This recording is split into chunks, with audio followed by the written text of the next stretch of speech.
안녕하세요. 한의사 이경입니다. 자, 오늘도 정영준 원장님 나와주셨는데요. 안녕하세요, 원장님. 네, 안녕하세요. CS한병원 정윤주입니다. 우리나라 질병 사망 원인 1위는 암이죠. 자, 그 뒤에 있는 것이 흔히들 알고 계신 대로 심뇌혈관 질환 그리고 폐렴입니다. 자, 여기까지 대부분 위급한 질환으로 인식하고 있는데요. 그 다음 질환은 그 성격이 좀 다른 것 같습니다. 우리 생활에 가장 밀접한 질환이죠. 바로 당뇨입니다. 당뇨는 단일 질환으로도 위험한 질환이지만 또 췌장암의 주요 원인이기도 하고요. 심뇌혈관 질환에도 깊숙이 관여하고 있습니다. 특히 췌장암 수술을 내원하는 환자분들의 경우 기존에 당뇨가 있으셨던 분들은 앞으로 혈당을 어떻게 조절해야 될지 걱정이 많으시죠. 꼭 췌장암이 아니더라도 혈당 관리는 암 환자분들 누구에게나 중요한 숙제겠지만 오늘은 췌장암 수술 후 당뇨병 관리에 대해 얘기 나눠보도록 하겠습니다.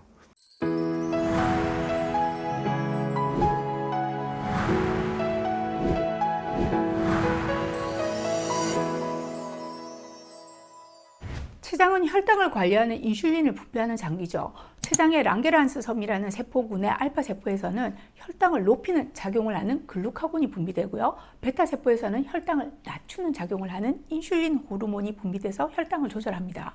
그런데 췌장 수술 후에는 이 내분비 기능의 저하로 인슐린 분비량이 절대적으로 감소하게 되어 당뇨가 발생하게 되죠. 만약에 췌장에서 인슐린을 아예 만들지 못하거나 만들긴 하되 췌장에서 만드는 인슐린이 우리 몸에서 필요한 양에 미치지 못하거나 또는 만들어지는 인슐린량은 충분하지만 포도당을 세포 속으로 넣어주는 역할을 제대로 못하게 되면 혈액 속 당분의 농도가 200, 300, 400까지 오르게 되고 상당한 당분이 혈액을 따라 돌아다니다가 소변을 통해 배설되게 되는데 이게 바로 당뇨병입니다. 그런데 인슐린은 췌장에서만 만들어지기 때문에 췌장암으로 췌장을 절개하게 되면 어쩔 수 없이 당뇨병이 발생하게 되는 거고요.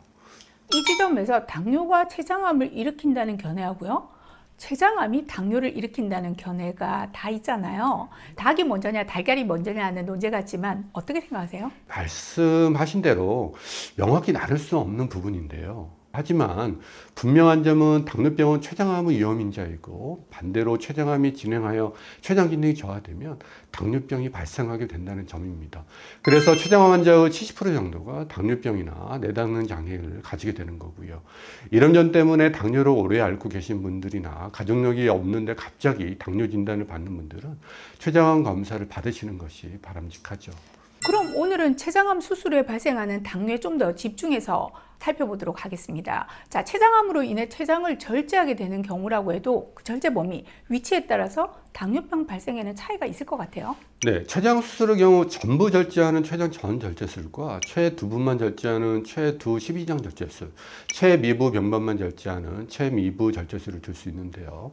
최두 12장 절제술은 췌장의 약 40에서 50%를 절제하는 수술이고 최미부 절제술은 유체에 따라 절제되는 부피가 다양하지만 최대 50에서 60%까지 절제하는 수술 방법입니다. 두 수술 모두 췌장의 50% 이상을 절제하는 수술이지만 인슐린을 분비하는 세포가 최미부에 더 많이 분포되어 있기 때문에 최미부 수술의 경우 당뇨병의 발생률이 좀 더 높다고 보도되고 있습니다. 부분 췌장 절제술의 경우 최대 40% 정도에서 당뇨병이 생긴다고 하고요. 췌장 전 절제술은 흔한 경우는 아니지만 그런 경우 100% 당뇨병이 올 수밖에 없게 됩니다. 우리가 흔히 접하는 당뇨는 췌장에서 인슐린을 분비하긴 하는데 인슐린의 저항성으로 제 역할을 하지 못하는 E형 당뇨병이죠. 그런데 췌장 수술 후에는 인슐린 자체의 생성에 문제가 생기는 경우잖아요. 자, 그렇다면 인슐린 자체를 분비하지 못하는 1형 당뇨와 기전이 같다고 볼 수 있는데요. 그럼 췌장 전절제술에 의한 당뇨와 인슐린이 아예 안 나오는 1형 당뇨병과의 차이도 한번 말씀해 주시죠. 네네, 차이가 있는데요. 췌장은 인슐린을 생성하는 내분비 기능뿐만 아니라 음식물을 소화하는 데 필요한 대부분의 소화효소를 만들어서 몸밖이나 위 장관으로 분비하는 외분비 기능도 가지고 있습니다.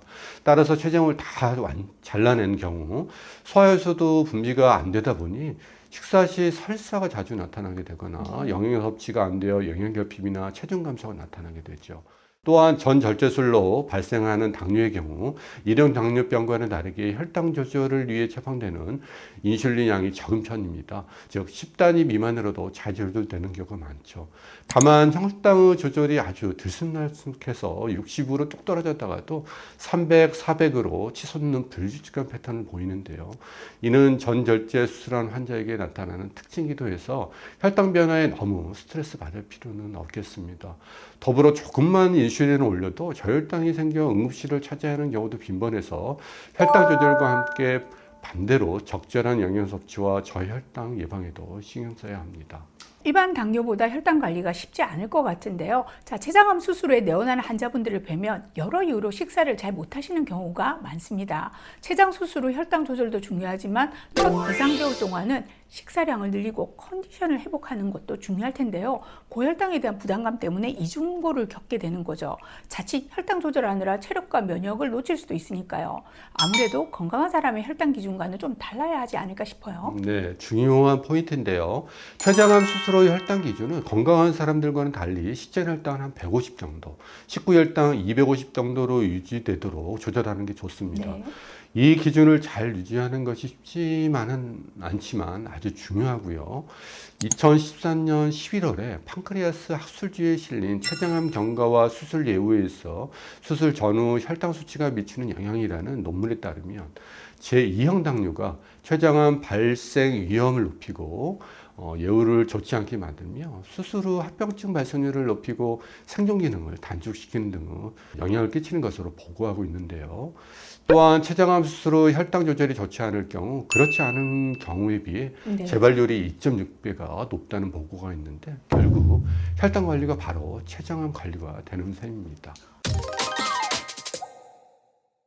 일반인에게도 참 어려운 게 혈당 관리죠. 그런데 췌장암 환자분들의 경우는 저혈당에 빠지지 않기 위해 영양 상태를 잘 유지해야만 하는 암 환자로서의 당면 과제 위에 혈당 스파이크가 치솟지 않도록 해야 하는 상반된 식이 조절까지 그 좁은 길을 잘 헤쳐나가야만 합니다.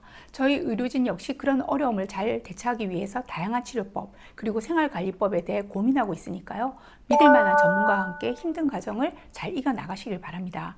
도움 말씀 주신 정용준 원장님 그리고 시청해 주신 구독자 여러분께 감사드립니다. 감사합니다.